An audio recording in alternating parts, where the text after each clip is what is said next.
En esta ocasión veremos el esquema del tema 61, el patrimonio de las administraciones, las propiedades públicas, tipología. Se centra el tema en el dominio público, concepto, naturaleza y elementos, la afectación y mutaciones demaniales y el régimen jurídico del dominio público, centrándose en el régimen de las autorizaciones y concesiones demaniales. Bien, empezamos con el primero de los epígrafes. Yo lo he organizado de esta manera: el patrimonio de las administraciones públicas y las propiedades públicas, tipología, sobre todo por la ley, porque sigue el articulado sigue un orden concreto y es más cómodo organizar los epígrafes de este modo. Para hablar del patrimonio de las administraciones públicas, pues el 132 de la Constitución, que ya sabéis que es el básico, nos dice que la ley regulará el régimen del dominio público basándose en los principios de inembargabilidad, inalienabilidad e imprescriptibilidad, también el régimen de la desafectación y el régimen de los comunales. Pero ojo, porque los comunales son unos tipos de bienes demaniales de los que solo son titulares o pueden ser titulares las entidades locales. Entonces, en el ámbito del Estado no los mencionamos. Y luego se nos habla de los que se consideran, el propio 132 dice, se consideran bienes demaniales de propiedad del Estado.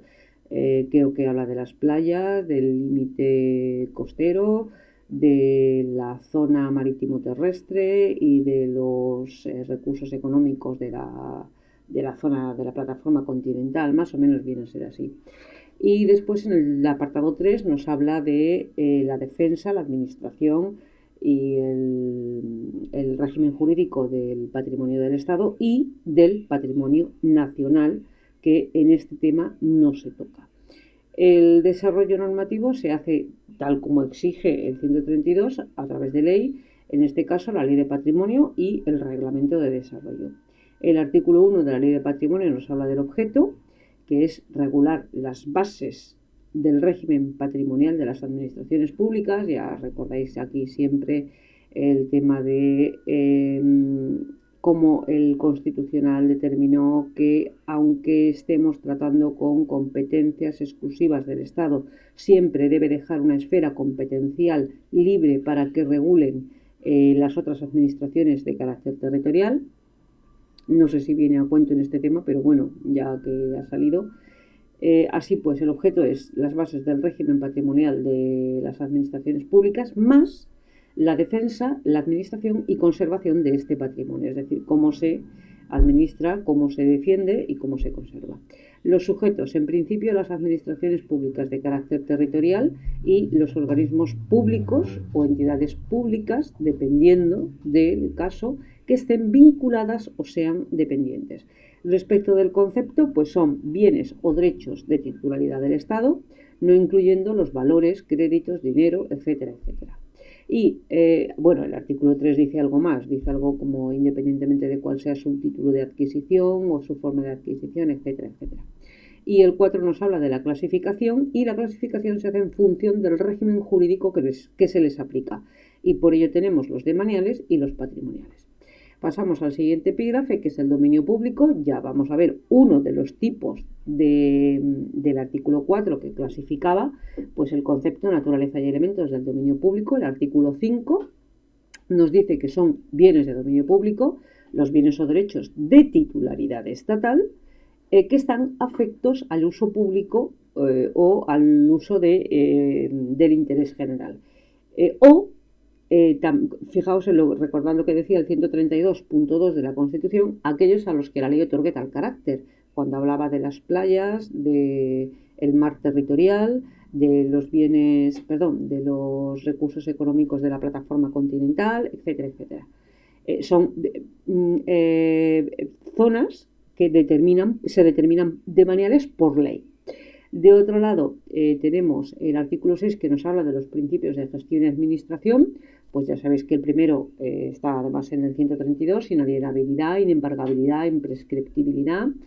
El B es la adecuación al fin, porque esto puede conllevar la desafectación. El C, si no se respeta, quiero decir, el C es la aplicación efectiva al uso público. Del mismo modo, si no hay una aplicación efectiva al uso público, se puede llevar a la desafectación.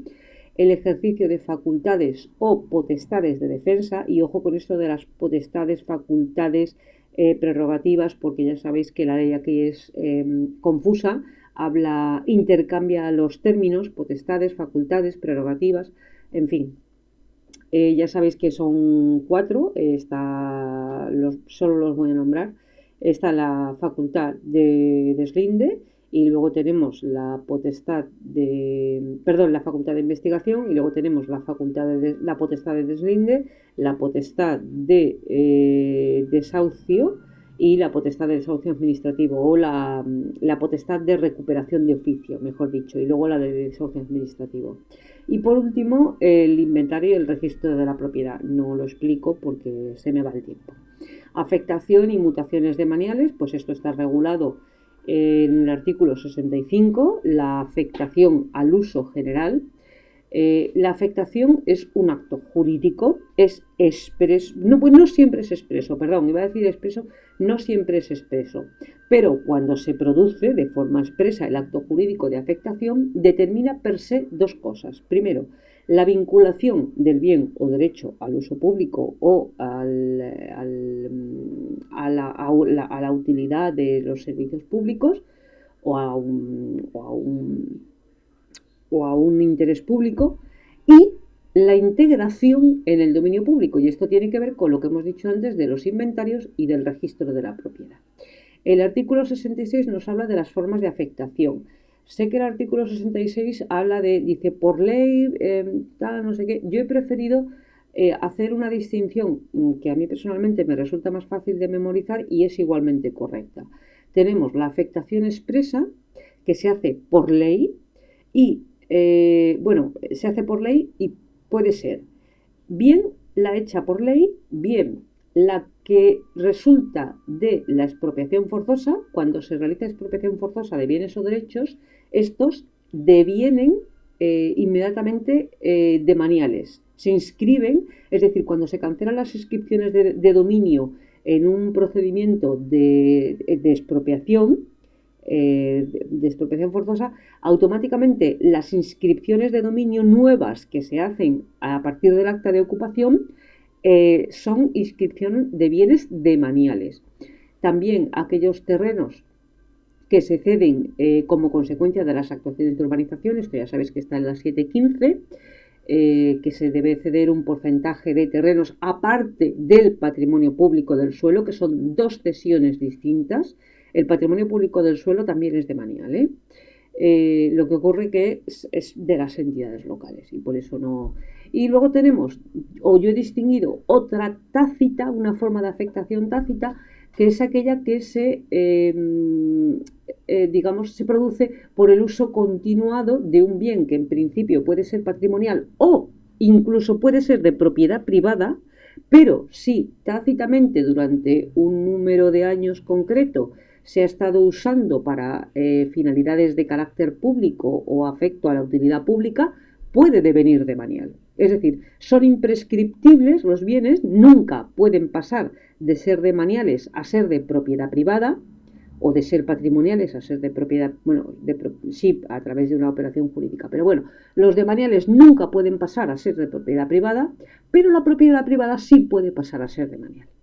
Lo justifica el interés público, artículo 103 de la Constitución, potestades exorbitantes. El artículo 69 tenemos la desafectación, que es otra figura jurídica, es siempre expresa, en virtud de la cual los bienes demaniales devienen en patrimoniales. El artículo 71, la mutación demanial, es un cambio de uso dentro de la esfera de la demanialidad, pero debe ser expresa. ¿Por qué? Porque implica primero una operación de desafectación y a continuación, inmediatamente, puede ser en el mismo documento jurídico, pero a continuación una afectación. Por ello es siempre expresa, porque requiere de un documento jurídico que desafecte y afecte. Y la adscripción no entra en el tema, pero la he nombrado simplemente porque es, por decirlo de alguna manera, cuando la afectación se produce respecto de organismos públicos vinculados o dependientes. Es decir, no estamos hablando de administraciones públicas, por lo tanto no podemos utilizar el término afectación, sino que se utiliza el término de adscripción.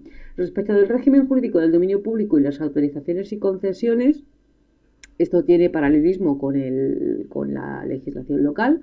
El 84 nos habla de la necesidad del título habilitante. El artículo 85 nos habla del tipo de uso, pues tenemos el uso común. Aquí se habla concretamente del aprovechamiento especial. En la legislación local se habla en el REBEL de un tipo de uso intensivo. Además, se diferencia entre un uso general y un uso especial, cosa que aquí no se hace, pero bueno, no voy a seguir porque si no puedo liar. Uso común, aprovechamiento especial o aprovechamiento intensivo, si queréis, y el privativo, que es exclusivo y excluyente. El título habilitante, pues si para el común ninguno, eso ya lo sabéis. Y si se trata de un aprovechamiento especial, depende del tipo de instalaciones u obras que realicemos sobre el dominio público y del tiempo. Recordad que las instalaciones o las obras deben ser reversibles y el tiempo no debe ser superior a 4 años, y entonces lo que se requiere es una autorización administrativa que se hace mediante, ahora lo veremos, mediante un acuerdo de autorización. Si lo que vamos a hacer es un uso privativo, la concesión. O si el aprovechamiento especial se va a prolongar por más de 4 años, también requiere concesión, aunque no sea privativo. Bien, el régimen jurídico de las autorizaciones, pues lo tenemos aquí. En principio, otorgamiento directo, salvo que haya una limitación en el número o haya algún tipo de requisito específico para acceder a ello. Respecto de la transmisión, también es libre, ya lo hemos dicho, salvo que su número esté limitado, que se haya concedido por alguna característica subjetiva o que la norma así lo determine. El plazo de las autorizaciones ya hemos dicho que son 4 años. Si lo queremos por más de 4 años nos tenemos que ir a la figura de la concesión. Son revocables unilateralmente y sin derecho a indemnización, salvo que se pactare de otra manera en el acuerdo de autorización, que no es lo normal, pero bueno, podría ser. Respecto del régimen económico, ya sabéis que pueden ser gratuitas o onerosas, o mejor dicho, lucrativas. La cantidad, la contraprestación económica por el uso del dominio público es un tributo, tiene la característica de tributo y tiene el nombre de tasa. Eso ya lo sabéis por la Ley General Tributaria, artículo 2. Y se puede exigir garantía, por si hubiere daños, etcétera, etcétera. Esto se materializa en un acuerdo de autorización, que es un documento jurídico que tiene un contenido, que esto ya lo rellenéis vosotros en función del tiempo, pues quiénes son los titulares, que determina las condiciones particulares, pues cuántos metros se ceden, si hay condiciones especiales en el uso, si se van a instalar sillas o no sillas, o el régimen también económico, si va a ser de una manera o de otra, si puede o cabe la transmisibilidad, si se va a exigir garantía, si, en fin, si hay condiciones de inspección, que puede haberlas, todo ese tipo de cosas. Y el artículo 93, ya para terminar, nos habla del régimen de las concesiones demaniales. En principio, estas ya se otorgan en régimen de concurrencia por la exclusividad del uso del dominio público. La formalización se hace en documento administrativo, que es título suficiente para su inscripción en el registro de la propiedad, porque esto se debe inscribir en el registro de la propiedad. Es un bien o derecho de carácter patrimonial que tiene en ese momento la persona y que puede ser embargable a la persona, pero no a la administración pública. El plazo máximo, que serán 75 años, puede ser inferior. Esto se documenta en la formalización de la concesión, y el régimen económico, que ya le hemos explicado.